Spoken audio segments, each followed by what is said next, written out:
Ito ay ang masalimuot na sinapit ng tatlong magkakapatid sa kamay ng kanilang ama.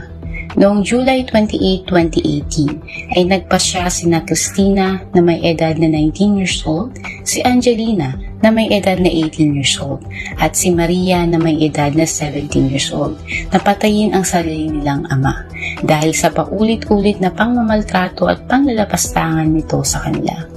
Noong 1996 nang makilala ng kanilang ina na si Aurelia ang kanilang ama na si Mikhail Khachaturian sa Moscow, Russia. Noong una ay naging maayos ang kanilang naging relasyon. Ngunit nang mabuntis si Aurelia ay nagsimulang mag-iba ang ugali ni Mikhail. Naging pabago-bago ang mood nito at naging mainitin ang ulo na humantong sa pananakit nito kay Aurelia. Ikinasal ang dalawang ngunit ayon sa kanyang ina ay umiiyak ito habang siya ay sapilitang pinapakasal sa kanilang ama. Pinanganak ni Aurelia ang kanilang panganay na anak na lalaki na si Sergey. Ngunit madalas pabugin ni Mikhail si Sergey at pinalayas ito noon nang tumungtong ito ng 8th grade. Ayon pa kay Aurelia ay madalas din siyang bubugin ng kanyang asawa kahit pa sa harap ng mga kamag-anak nito na kapitbahay lamang nila. Kahit na nakikita nilang panay pasa at sugat na si Aurelia ay hinahayaan lang nila ito at walang pakialam. Malaki na ang tatlong magkakapatid nang pinalayas ito ng kanilang ama.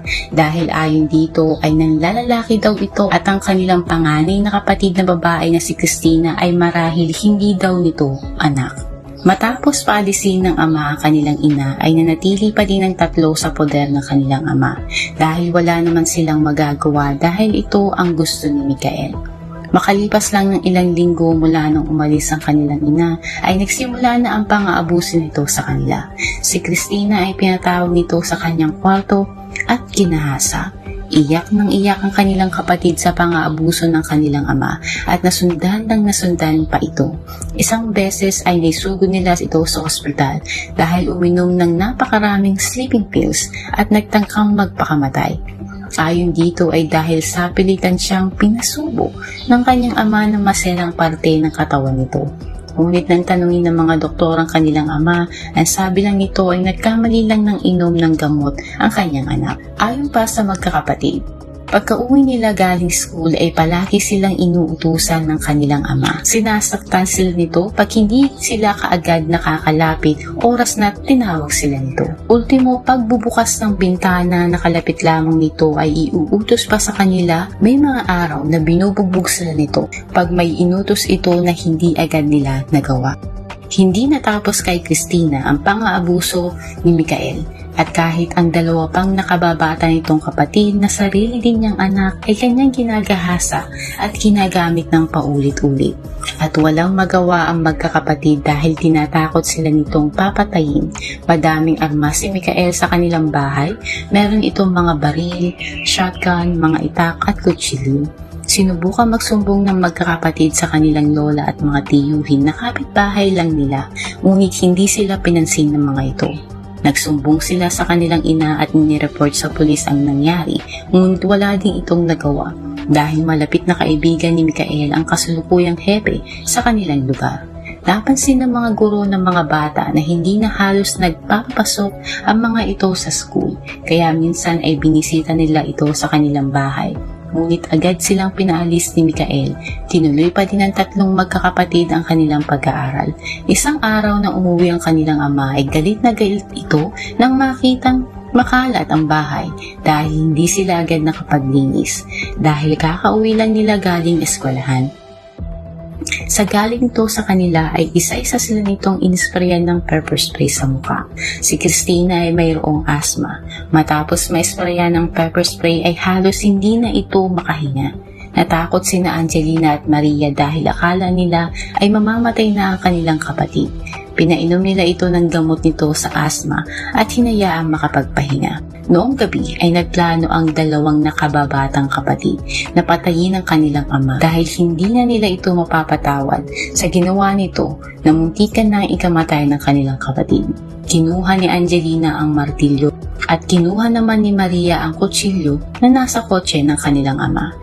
Si Mikhail na noon ay mahimbing na natutulog sa kanilang bangko ay nagulat ng pupukin ng martilyo ni Angelina sa ulo at saksakin ni Maria sa katawan. Sinubukang pigilin ni Micael ang dalawang anak, ngunit nang marinig ang ingay, lumabas si Cristina sa kwarto at nagulat sa kanyang nakita. Sunod-sunod na pinupukpok ni Angelina ang kanilang ama at si Maria ay pinagsasasaksak naman ito sa katawan. Nakatayo pa ang kanilang ama, ngunit agad kinuha ni Cristina ang pepper spray at ginamit dito. Inagaw ni Angelina kay Maria ang kutsilyo at sinaksak ng madiin si Micael at tumama ito sa kanyang puso na agad nitong kinamatay. Agad tumakbo ang magkakapatid palabas ng kanilang bahay. Nang malaman ng mga pulis ang nangyari, ay naabutan nila si Micael sa may hagdan na duguan at wala ng buhay. Inaresto ng mga pulis ang magkakapatid. Ayon sa mga ito ay self-defense lamang ang kanilang ginawa. Dahil matapos saksakin ni Angelina ang ama, ay hiniwa-hiwa nila ni Maria ang kanilang mga braso upang lumabas na ito ang unang umatake sa kanila. Napatunayan sa korte na nire-rape nga ni Micael ang kanyang mga anak.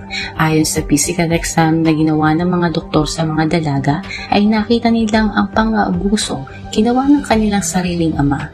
Nagsampa din ng kasong rape at physical abuse ang abogado ng mga dalaga laban kay Micael.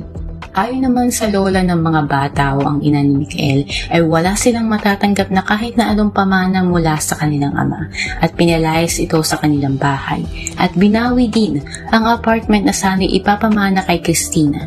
Nagsampa ng apela ang abogado ng magkakapatid. Ayon dito ay self-defense lamang ang ginawa ng mga ito dahil sa trauma at torture na dinanas nila sa kamay ng kanilang ama. Ang kanilang ina, mga kaibigan at mga guro ay tumistigo sa kaso upang patunayan ang sinabi ng mga kakapatid. Nag-request ng psychological exam ang abogado para sa magkakapatid. Ayon sa doktor, si Maria, ang bunso sa mga ito, ay hindi aware sa nangyayari. Lumabas din sa medical legal na 35 beses sinaksak ni Maria si Micael sa katawan. Ayon din sa mga psychologist na tumingin kay Cristina at Angelina, ang dalawa ay nakaranas ng matinding trauma at torture sa kamay ng kanilang ama. Ang tatlong magkakapatid ay nananatili sa isang treatment facility. Pansamantala munang tinigil ang paglilitis dahil hindi pa kayang magbigay ng testimonya ni Cristina.